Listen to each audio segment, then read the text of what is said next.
Hello, welcome back to our channel Unnimava vlogs. അപ്പോൾ നമ്മളുടെ അടുത്തൊരു വീഡിയോയിലേക്ക് എല്ലാവർക്കും സ്വാഗതം. അപ്പോൾ ഇന്നത്തെ വീഡിയോ എന്താണെന്ന് വെച്ചാൽ അന്ന് ഡേ ഇൻ മൈ ലൈഫോ കുക്കിംഗ് വ്ളോഗോ ഒന്നും അല്ല. ഇന്ന് ഞാൻ ഒരു പുറത്ത് പോകുന്ന വീഡിയോ ആണ് കേട്ടോ. ഇന്ന് ഇവിടെ എൻ്റെ ഫ്രണ്ടിൻ്റെ ഹസ്ബൻഡ് മലയ്ക്ക് പോകുന്നുണ്ട്. അപ്പം ഞാനൊരു നെയ്ത്തേങ്ങ നിറക്കില്ലേ നമ്മൾ, അത് നിറയ്ക്കണം എന്ന് വെച്ചിട്ടുണ്ടായിരുന്നു. അപ്പോൾ അതെനിക്ക് അങ്ങനെയൊക്കെ നിറയ്ക്കാൻ ഭയങ്കര ഇഷ്ടമാണ്. പിന്നെ നമ്മളെ ദുരിതങ്ങളൊക്കെ ഇങ്ങോട്ട് തീരട്ടെ എന്ന് വിചാരിച്ചു. നമ്മളെ വയ്യായികളും എല്ലാം നമുക്ക് തീരണിച്ചങ്ങോട്ട് തീരട്ടെ എന്ന് വിചാരിച്ചു കേട്ടോ. അപ്പോൾ അതിനു വേണ്ടി പോവാണ്. കുളിച്ചിട്ട് അങ്ങനെ മുടി ശരിക്കും ഉണങ്ങിയിട്ടില്ല. ഉണ്ണി വരുന്നുണ്ട്, വാക്കുട്ടി കോളേജിൽ നിന്ന് വന്നിട്ടില്ല കേട്ടോ. 4 മണി ടു 5 മണി വരെയാണ് കെട്ടുന്നറ. അപ്പോൾ അതിനുള്ളിൽ വേഗം അവിടെ എത്തണം. അപ്പം നമുക്ക് എന്തായാലും പോയാലോ. ഉണ്ണി കുളിക്കുകയാണ്. കുളിച്ചിട്ട് വന്നിട്ട് ഞങ്ങൾ എല്ലാവരും കൂടി വേഗം പോകും.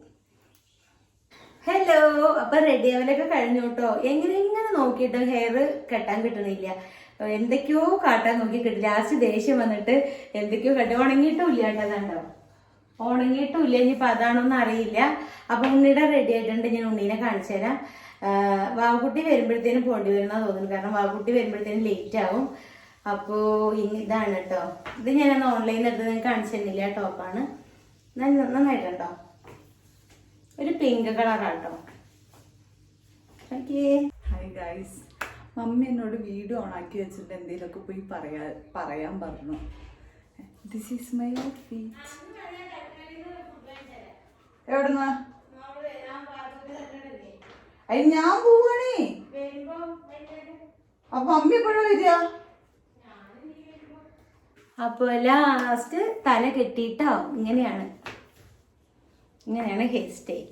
ഇവിടെ ഇറങ്ങുകയാണ്. നമ്മളെ വണ്ടി ഇപ്പൊ വരും. വാടെ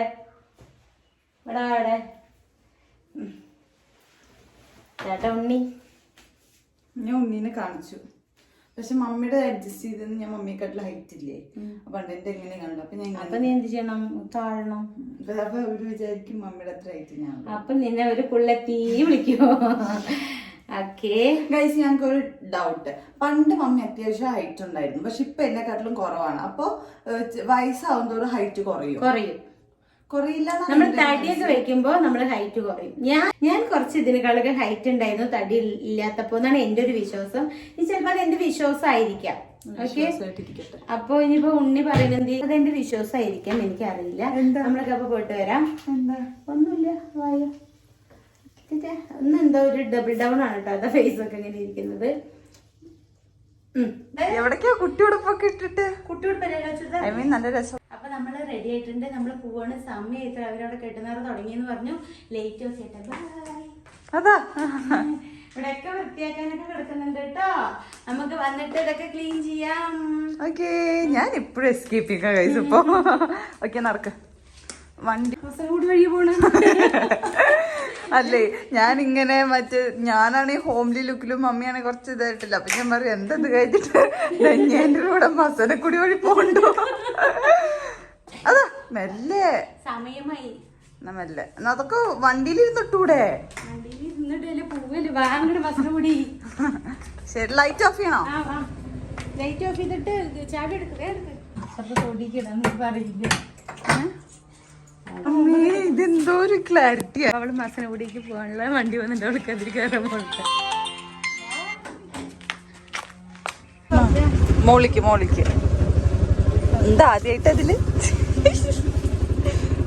മമ്മി എന്തോ അവിടെ ചില്ലറ മേടിക്കാൻ വേണ്ടി പോവാത്ത നമ്മുടെ ഇവിടെ അടുത്തുള്ള കടയിൽ. ഓക്കെ, ഇപ്പൊ വരും.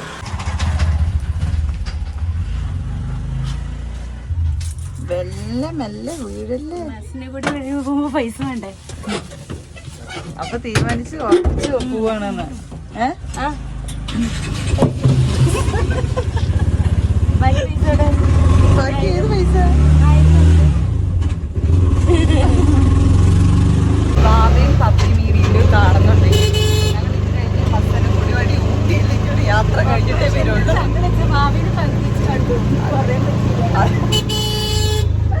അതെ, എന്നിട്ട് ഞങ്ങൾ ഊട്ടിയൊക്കെ ഒന്ന് വിസിറ്റ് ചെയ്തിട്ടേ വരുള്ളൂ എന്ന് ഞങ്ങൾ വീഡിയോയിലൂടെ പറയുന്നില്ലേ.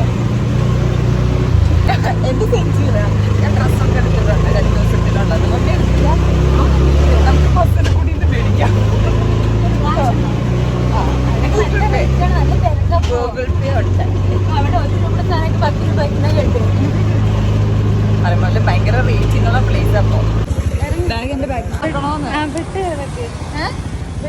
നമ്മൾ ടെമ്പിൾ എത്തിയിരിക്കുകയാണ് ഗൈസ്. പറയുമ്പോൾ നമുക്ക് ഇപ്രാവശ്യം അവിടുത്തെ എന്ന് വെച്ചാൽ നമ്മുടെ നാട്ടിലെ അയ്യപ്പകൾക്ക് കൂടാൻ പറ്റിയില്ല. പക്ഷേ ഇപ്രാവശ്യം നമ്മൾ ഇവിടെ നിറയ്ക്കും അല്ലേ.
അവിലും മലരും കൊട്ടത്തേങ്ങ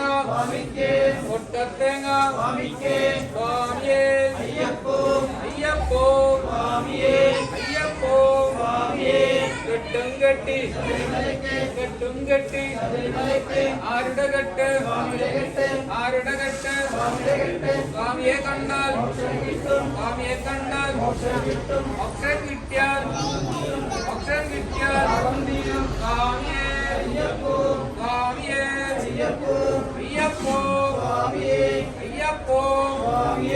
അയ്യപ്പോ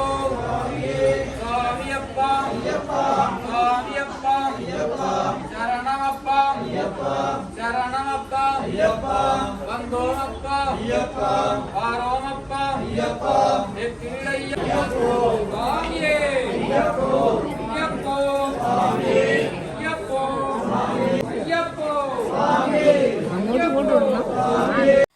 അപ്പോൾ എൻ്റെ തേങ്ങ നിറക്കലൊക്കെ കഴിഞ്ഞു കേട്ടോ. എനിക്ക് ഇങ്ങനെയുള്ള കാര്യങ്ങളൊക്കെ ഭയങ്കര ഇഷ്ടമാണ് കേട്ടോ. എന്താണ് അയ്യപ്പസ്വാമിയുടെ കെട്ടുനിറ, അതുപോലെ അയ്യപ്പസ്വാമിയുടെ ഇഡലി സാമ്പാർ, ഇതൊക്കെ ഒരു പ്രത്യേക ടേസ്റ്റും രുചിയൊക്കെയാണ്. പിന്നെ അത് കഴിഞ്ഞിട്ട് നമ്മൾ കുറേ നേരം ഞാൻ അവിടെ നിന്നു കേട്ടോ. കാരണം നമ്മൾക്ക് ഇവിടുത്തെ അയ്യപ്പൻ വിളക്കേ നമുക്ക് പോകാൻ പറ്റിയിരുന്നില്ല. നമ്മൾക്ക് 3 പേര് ഒരുമിച്ച് പോകാൻ പറ്റിയില്ല കേട്ടോ. അപ്പോൾ അതുകൊണ്ട് ഇതെങ്കിലും കണ്ടല്ലോ എന്നുള്ള സമാധാനത്തിലായിരുന്നു ഞാൻ. പിന്നെ ഉണ്ണിയും കെട്ടിൽ കാശൊക്കെ ഇട്ടു. പിന്നെ അവിടെ നിറയെ ആൾക്കാരുണ്ടായിരുന്നു കേട്ടോ. പിന്നെ നല്ല രസമായിരുന്നു കെട്ടുനിറ. എന്താ വെച്ചാൽ ശരണം വിളിയും കാര്യങ്ങളൊക്കെ ആയിട്ട് നല്ല അടിപൊളിയായിരുന്നു കേട്ടോ. പിന്നെ നമ്മളവിടെ കുറേ നേരം ഞാൻ സ്പെൻഡ് ചെയ്തിരുന്നു. ഞാൻ രാത്രി ആവണത് വരെ ഞാൻ അവിടെ ഇരുന്നു കേട്ടോ. എന്താ വെച്ചാൽ എനിക്കിതൊക്കെ കഴിഞ്ഞിട്ട് വരാൻ പറ്റി. സ്വാമിമാർ പോകുമ്പോഴാണ് കേട്ടോ ഞാൻ വന്നേ.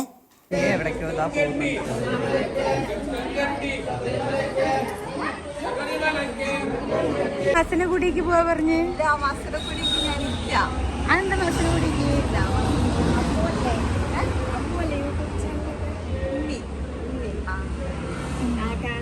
അതെ ആ വാ വാ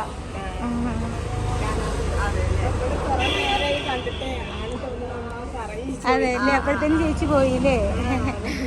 ഉണ്ണിയുടെ വീഡിയോ കാണുന്നുണ്ടെന്ന് പറഞ്ഞിട്ട് വരുമ്പോഴത്തേനും ഉണ്ണി പോയില്ലേ? അതെ എന്താ എന്നെ പെരുവഴിയിലാക്കിയിട്ട് പോയി എന്ന് പറഞ്ഞ എല്ലാവരോടും. ഇവിടുത്തെ ആൾക്കാരുള്ള പെരുവഴിയിൽ എന്നെ ഇറക്കി വിട്ടിട്ട് ഉണ്ണി പോയി. മസനഗുഡിക്ക് ഉണ്ണി ഒറ്റയ്ക്ക് പോയി. ശരിട്ടാ, നോക്കി പോട്ടാ. അപ്പോൾ ഉണ്ണി പോയിട്ടാ. ഇനി ഞാൻ എന്താ കെട്ടുനിറ മറ്റേ ഏട്ടൻ്റെ മാത്രമേ കഴിഞ്ഞിട്ടുള്ളൂ. അപ്പോൾ ബാക്കി ഞാൻ ഇതൊക്കെ കഴിഞ്ഞിട്ട് ഞാൻ പോകുന്നുള്ളൂ കേട്ടോ. ഇവിടെ തന്നെ നിൽക്കണ്ടടി. ഹായ്. അപ്പോൾ അവളുടെ ഭർത്താവാണ് കേട്ടോ പോകുന്നത്. അപ്പോൾ കെട്ടുനിറയൊക്കെ കഴിഞ്ഞു കേട്ടോ. എന്താ ഇനി കുറച്ചൊരു 5-10 മിനിറ്റ് കഴിഞ്ഞ് പോവാം. വാവച്ചി വിളിക്കുന്നുണ്ട് കേട്ടോ. കാരണം വാവ ഞങ്ങൾ ഇങ്ങോട്ട് വരുമ്പോഴാണ് അങ്ങോട്ട് പോയത്. അപ്പോൾ ഞാൻ എന്തായാലും ഒന്ന് എടുത്ത് നോക്കട്ടെ. ഹലോ. അപ്പോൾ ഇവിടെയൊക്കെ കഴിയുന്നേ ഉള്ളൂ കേട്ടോ. ഞാൻ ഇപ്പം മകരവിളക്ക് 6 മണിയാണ് കേട്ടോ. മകരവിളക്കാണെന്ന്. അപ്പോൾ അത് കാണാൻ കേട്ടോ അവിടെ. എന്നിട്ട് ഇവിടുന്ന് കെട്ട് നിറച്ച് ഇറങ്ങാച്ചിട്ടാണ്. കുട്ടി വന്നിട്ട് അവിടെ ഓരോന്നും വിളിച്ചുകൊണ്ടിരിക്കുമ്പോൾ ഒരു സമാധാനമില്ല. എന്നാലും ഞാൻ അത് കഴിഞ്ഞിട്ടേ പോകണുള്ളൂ. അപ്പോൾ എനിക്ക് അവൾക്കും അതൊരു സമാധാനക്കേടാണ്. കണ്ട എന്താണ് ഇവിടെ ഈ ഒരു അയ്യപ്പൻ്റെ അമ്പലമുണ്ട്. പക്ഷെ ഞാൻ ഇതുവരെ വന്നിട്ടില്ല കേട്ടോ അങ്ങോട്ട്. ഞാൻ ആദ്യമായിട്ട് ഫസ്റ്റ് ടൈമാണ് വരുന്നത്. തോന്നട്ടെ തക്കടോ.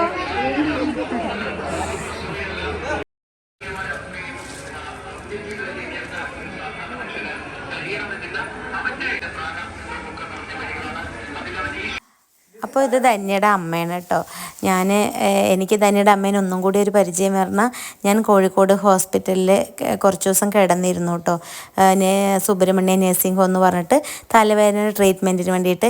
അപ്പോൾ എനിക്ക് ഫുഡ് കൊണ്ടു തന്നതും ഒക്കെ ഈ അമ്മയായിരുന്നു കേട്ടോ. പിന്നെ എനിക്ക് അവിടുന്ന് ഡ്രസ്സ് കാര്യങ്ങളൊന്നും വാഷ് ചെയ്യാനൊന്നും പറ്റുന്നുണ്ടായിരുന്നില്ല.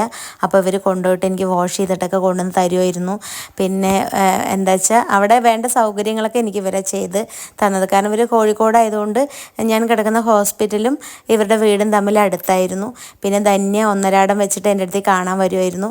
പിന്നെ ഞാൻ അവിടെ ഒറ്റയ്ക്കാണ് കേട്ടോ കിടന്നിരുന്നത്. അവിടെ ആളുടെ ആവശ്യമൊന്നും അന്ന് ഉണ്ടായിരുന്നില്ല. അത് കാരണം ഒറ്റയ്ക്കാണ് ഉണ്ടായിരുന്നത്.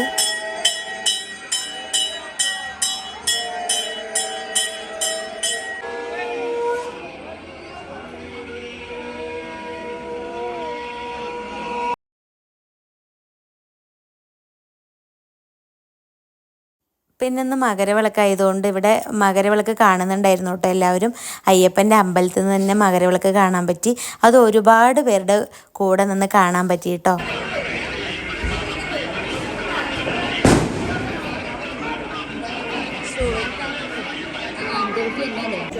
ഹലോ, അപ്പോൾ നമ്മൾ ഇവിടെ സാമ്പാറും ഇഡലിയൊക്കെ കഴിക്കാൻ വേണ്ടി ഇരിക്കുക കേട്ടോ. എനിക്കിങ്ങനെ ഈ അയ്യപ്പസ്വാമിയുടെ ഭയങ്കര ഇഷ്ടമാണ്. അതുകൊണ്ട് ഞാൻ ഇത്രയും നേരം വെയിറ്റ് ചെയ്തത് അതിന് വേണ്ടിയിട്ടാണ് കേട്ടോ. അതുപോലെ ഗുരുവായൂരിൽ പോയി അവിടുത്തെ പ്രസാദം കഴിക്കാനും ഭയങ്കര എനിക്കിഷ്ടമാണ്. എൻ്റെ ഇവിടെ ഇവരൊക്കെ ഇരിക്കുന്നുണ്ട്. ഞാൻ എന്തായാലും ഇതുവരെ വന്നതല്ലേ, അപ്പോൾ അത് കഴിച്ചിട്ട് പോകാൻ നോക്കി കേട്ടോ. ഒരു 7 മണിയൊക്കെ കഴിഞ്ഞു, എന്നാലും വേണ്ടില്ല, നമുക്കത് കഴിച്ചിട്ട് പോകും. അപ്പോൾ നമ്മൾ ഇഡലി സാമ്പാറൊക്കെ കഴിച്ചു.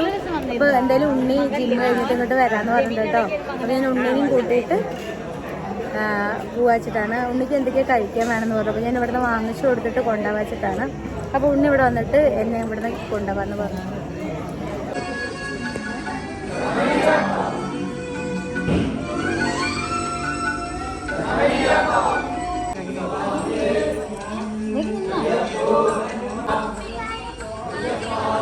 പിന്നെ എല്ലാം കഴിഞ്ഞിട്ട് അവർ പോവുകയായി കേട്ടോ. അപ്പോൾ ഞാൻ വിചാരിച്ചു എന്തായാലും ഞാൻ ഇതിന് മുൻപ് ഇറങ്ങാമെന്നാണ് വിചാരിച്ചു. പിന്നെ അവർ വേഗം ഇപ്പം തന്നെ ഇറങ്ങുമെന്ന് പറഞ്ഞപ്പോൾ പിന്നെ ഞാൻ അതും കൂടി കഴിഞ്ഞിട്ട് വരാമെന്ന് ഓർത്തോട്ടോ.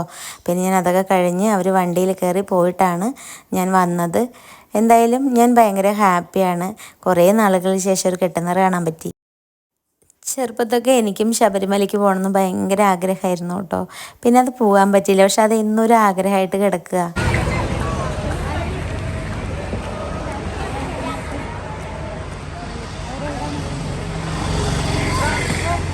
ഹലോ, അപ്പോൾ ഞാൻ എന്താ ഉണ്ണി വന്നോട്ടെ എന്നെ കൊണ്ടുവരാൻ വേണ്ടിയിട്ട്, ഉണ്ണി കൊണ്ടുപോകാൻ വേണ്ടിയിട്ട് വന്നു.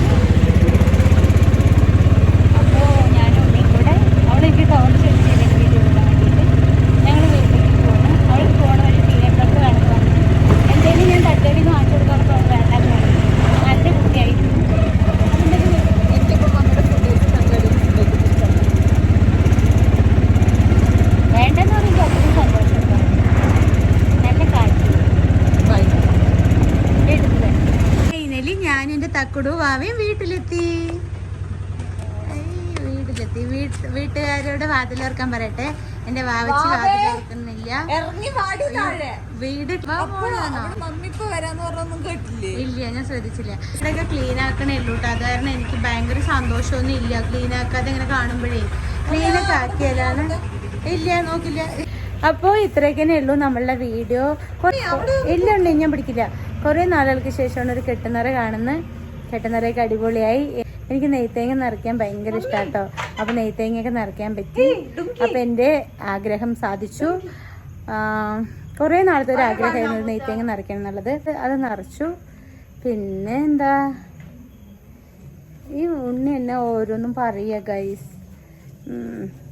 പോണവരും വരുന്നവരൊക്കെ ഉണ്ണിയുടെ തലയിലാണ് കൂട്ടുന്നത്. അത് എന്താണെന്ന് അറിയില്ല അല്ലേ ഉണ്ണിയെ? അതെ. ഹലോ, അപ്പോൾ നമ്മൾ വീടൊക്കെ എത്തി ഇങ്ങനെ ഇരിക്കുകയാണ് കേട്ടോ. എനിക്കൊരു സങ്കടം പറയാനുണ്ട്, വേറെ ഒന്നുമല്ല. മറ്റേ ഉണ്ണിച്ചക്കൻ എല്ലാവർക്കും അറിയുമല്ലോ. അപ്പോൾ ഉണ്ണിച്ചക്കൻ്റെ മമ്മിക്ക് ഒരു സർജറി കഴിഞ്ഞ് കിടക്കുകയാണ് കേട്ടോ. മറ്റേ യൂട്രസ് റിമൂവ് ചെയ്തു, ഓവറിയൊക്കെ റിമൂവ് ചെയ്തു. അതിലൊക്കെ ചെറുതായിട്ട് പ്രോബ്ലംസ് ഉണ്ടായിരുന്നു. അപ്പോൾ അതൊക്കെ റിമൂവ് ചെയ്തു. അപ്പോൾ ഇന്നായിരുന്നു സർജറി. പാവം സർജറിയൊക്കെ കഴിഞ്ഞു, പക്ഷെ നല്ല പെയിൻ ഉണ്ട്, ഇത്ര ഹോസ്പിറ്റലൊക്കെ പൊളിക്കുന്നുണ്ട് ഇത്ര കരഞ്ഞിട്ട്. അപ്പോൾ അതൊക്കെ കേട്ടപ്പോൾ ആകെ വിഷമമായി. ഞങ്ങളൊക്കെ കുറേ പ്രാർത്ഥിക്കുകയൊക്കെ ചെയ്തതാണ് എല്ലാവരും, പക്ഷേ വേദനയ്ക്ക് അടുത്തൊക്കെയാണെന്ന് വെച്ചാൽ ഒന്ന് ഓടിപ്പോവുക, അടുത്തൊന്നും അല്ലല്ലോ. പിന്നെ അവിടെ ആൾക്കാരൊക്കെ ഉണ്ട്, നോക്കാനൊക്കെ ഉണ്ട്. പിന്നെ ഇപ്പോൾ നമ്മൾ പോയില്ല. അപ്പോൾ എനിക്കാകെ വിഷമമായിട്ടോ. അപ്പോൾ നിങ്ങൾ എന്തായാലും പെട്ടെന്ന് റിക്കവർ ആവാൻ വേണ്ടിയിട്ട് എല്ലാവരും പ്രാർത്ഥിക്കണം കേട്ടോ. എല്ലാവരുടെയും പ്രാർത്ഥന കേട്ട പെട്ടെന്ന് മാറും. പിന്നെ എനിക്ക് വേറൊരു വിഷമമുള്ളൊരു കാര്യം കൂടി ഉണ്ടായിരുന്നു കേട്ടോ. നമ്മളെ കൂടെ നിന്നിട്ട് ഈ കാല് വരുന്ന ആൾക്കാരുടെ, എനിക്ക് ഈ ഇടയായിട്ട് ഒരു ചെറിയൊരു ഇഷ്യൂ ഉണ്ടായിട്ടുണ്ട്, ഞാൻ നിങ്ങളോട് പറഞ്ഞിരുന്നു. അത് ഞാൻ എവിടെയും പറയാൻ ആഗ്രഹിക്കുന്നില്ല, എങ്കിൽ പോലും അതെന്നെ ഓരോ ദിവസം തോറും അലട്ടിക്കൊണ്ടിരിക്കുന്ന ഒരു പ്രശ്നമാണ്. നമ്മളെ കൂടെ നിന്നിട്ട് നമ്മളെക്കുറിച്ചിട്ട് അപ്പുറത്ത് പോയിട്ട് പറയുക പറയുന്നത് എനിക്ക് ഭയങ്കര വിഷമമുള്ളൊരു കാര്യമാണ്. അത് ഇന്നും വീണ്ടും അതിൻ്റെ ഒരു ബാക്കി പത്രവും കൂടി കേട്ടപ്പോൾ എങ്ങനെ മനുഷ്യന്മാരിനെയൊക്കെ വിശ്വസിക്കുക? സത്യം പറഞ്ഞാൽ എങ്ങനെ വിശ്വസിക്കുക? അയ്യോ, സത്യത്തിൽ ഈ മനുഷ്യൻ എന്ന് പറഞ്ഞൊരു വ്യക്തി ഏറ്റവും ചതിക്കുന്നത് നീചനുമാണ് കേട്ടോ, നീചരുമാണ്. കാരണം നമ്മൾ ജീവിതത്തിൽ എപ്പോഴും നമ്മൾ വിചാരിക്കണം, നമ്മൾ മറ്റൊരാളിനെ വേദനിപ്പിക്കുന്ന ഒരു കാര്യം ചെയ്യരുത്. ചെയ്തു കഴിഞ്ഞാൽ അതിൻ്റെ പാപം നമുക്ക് കിട്ടുന്നതന്നെ നമ്മൾ വിചാരിക്കണം. അത് എന്തും ആവട്ടെ, നമ്മൾ മറ്റൊരാളിനെ ഒരു വേദനിപ്പിക്കുന്ന ഒരു കാര്യം ചെയ്തു കഴിഞ്ഞാൽ അതിൻ്റെ ഫലം നമുക്ക് കിട്ടാതിരിക്കില്ല. അത് എന്തും ആവട്ടെ, ഏത് രീതിയിലും ആവട്ടെ. നമ്മൾ അറിഞ്ഞുകൊണ്ട് ഒരാളിനെ ഒരു കാര്യം ഉപദ്രവിക്കരുത് കേട്ടോ. ഞാൻ ആലോചിക്കുകയാണ്, നമ്മളെ അടുത്ത് ഇങ്ങനെ ചിരിച്ച് നിന്നിട്ട് നമ്മളെക്കുറിച്ച് അപ്പുറത്ത് പോയിട്ട് പറയുമ്പോൾ എന്ത് സുഖം ഇവർക്കൊക്കെ കിട്ടുന്നതെന്നുള്ളത് എനിക്കറിയില്ല. പക്ഷെ അതെന്നെ തളർത്തിയൊരു കാര്യം കേട്ടോ. എനിക്ക് നമ്മുടെ അടുത്ത് ഇങ്ങനെ നന്നായിട്ട് നിന്നിട്ട് ചിരിച്ചുകൊണ്ട് കഴുത്തറക്കുക എന്നൊക്കെ പറയാനായിട്ടില്ലേ, അത് ഞാൻ ഇന്ന് അതിൻ്റെ ബാക്കിയും കൂടി കേട്ടപ്പോൾ എനിക്ക് ആകെ വിഷമമായിട്ടോ. പിന്നെ എൻ്റെ ഒരു പ്രത്യേകത എന്താ അറിയോ, ആരെന്നെക്കുറിച്ച് പറഞ്ഞാൽ അത് എൻ്റെ ചെവിയിലെത്തും. അത് ഇന്നല്ല എന്നും അങ്ങനെയാണ്. അത് ആ ആൾ എൻ്റെ അടുത്ത് എങ്ങനെയെങ്കിലും ഏതെങ്കിലും രീതിയിൽ വന്ന് പറയും. അപ്പോൾ പിന്നെ എന്താ പറയുക, ഇതൊക്കെയാണ് കാര്യങ്ങൾ. സാഡാണ്. നമ്മളങ്ങോട്ട് എത്ര വയ്യച്ചാലും നമ്മളങ്ങോട്ട് ഉയർത്തെഴുന്നേക്കാൻ സമ്മതിക്കില്ല എന്നൊക്കെ പറയുന്നില്ലേ, അതാണ്. പോട്ടെ, ഈ സമയവും കടന്നു പോവും. ബാക്കിയുള്ള ആളിനെ വിട്ടു, അത് അവരുടെ സംസ്കാരമാണ്, അവർ പറഞ്ഞോട്ടെ, അതെനിക്ക് വിഷയമല്ല. പക്ഷെ എൻ്റെ ചേച്ചിക്ക് വേണ്ടി എല്ലാവരും പ്രാർത്ഥിക്കണം കേട്ടോ, പെട്ടെന്ന് റിക്കവർ ആവാൻ വേണ്ടി. നിങ്ങളൊക്കെ വീഡിയോസിൽ കണ്ടിട്ടുണ്ടാവും ഉണ്ണിച്ചക്കൻ്റെ മമ്മീനെ. അപ്പോൾ എല്ലാവരും പ്രാർത്ഥിക്കണം കേട്ടോ. അപ്പോൾ അടുത്തൊരു നല്ലൊരു തലവേദന വരുന്നുണ്ട് കേട്ടോ, അതാണ് ഞാനിങ്ങനെ സൈലൻ്റായി ഇങ്ങനെ പതുക്കെ സംസാരിക്കുന്നത്. അപ്പോൾ അടുത്തൊരു നല്ലൊരു വീഡിയോ ആയിട്ട് വരുന്നതായിരിക്കും. Tata, bye bye.